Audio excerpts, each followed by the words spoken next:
The phrase viral raccoon probably makes you think of a disgusting rabid animal, or maybe a sex position. But yesterday, viral raccoon had a much different meaning. A Minnesota raccoon is an internet sensation this morning after captivating the world with a Daredevil stunt. He's moving. The animal set its sights on St. Paul's UBS Tower, one of the city's tallest skyscrapers, and started to climb, one floor at a time, pausing for naps and breaks, and accruing an international audience along the way. Finally, after many attempts to lure it to safety, the raccoon made it to the roof. Yes! Oh, yes! The raccoon made it. I love how desperate people are for an uplifting story nowadays. It's like, oh, what wondrous news, a raccoon is climbing something taller than usual. Life is beautiful again. Guys, he's a raccoon. I don't care what he climbs up. As soon as he's back on the ground, people are gonna call animal control on him.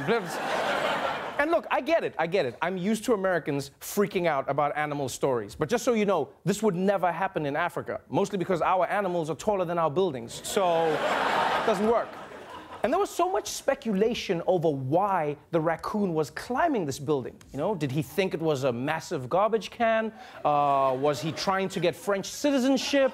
Either way, that raccoon is our hero. At least until someone discovers his racist tweets. Then it all comes apart. Well, that was a fun story. Let's move on to some real news. Whoosh.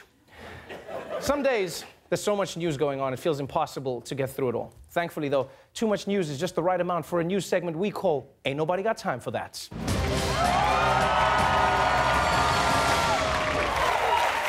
First up, Michael Cohen, President Trump's personal attorney and guy who looks like he's always reading bad news about himself. Cohen has more inside information about Donald Trump than probably anyone else in the world. So the news that Cohen is now likely going to cooperate with federal investigators is not great news for the White House. And I can't wait to see how Trump is going to try to distance himself from Cohen. He's going to be like, look, when I said Michael is like a son to me, I meant because I barely know him. I think he's a loser, and I want nothing to do with him. Now, we could talk about how Michael Cohen flipping could be the biggest legal problem for President Trump since he found out the Constitution isn't just a list of suggestions, but we don't have the time for that, because a federal judge has approved one of the biggest corporate mergers in American history. Now to that blockbuster deal that could have a major effect on your phone and TV bills and the kind of service you get. A federal judge approving AT&T's $85 billion takeover of Time Warner. This makes AT&T an extremely powerful company. And what it means for the consumer is that now housed under one roof will be satellite, wireless, HBO, CNN, TNT, TBS, and Warner Brothers.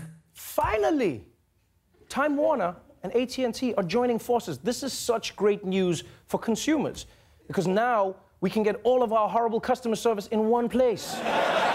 So dope.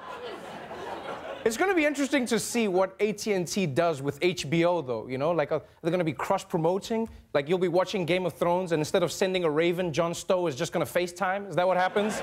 Like, Jon Snow, when are you going to come back and visit me? With this amazing unlimited data plan, I don't need to. Now, opponents of the merger are concerned that concentrating so much power in one media company could stifle competition, raise prices, and even affect content. But honestly, as somebody in the media, I can assure you that it won't change anything. For instance, our parent company, Viacom, was just bought by DiGiorno's. And that doesn't affect what we report on the show, right? In other news, Sbarro's. Is it the devil's pizza?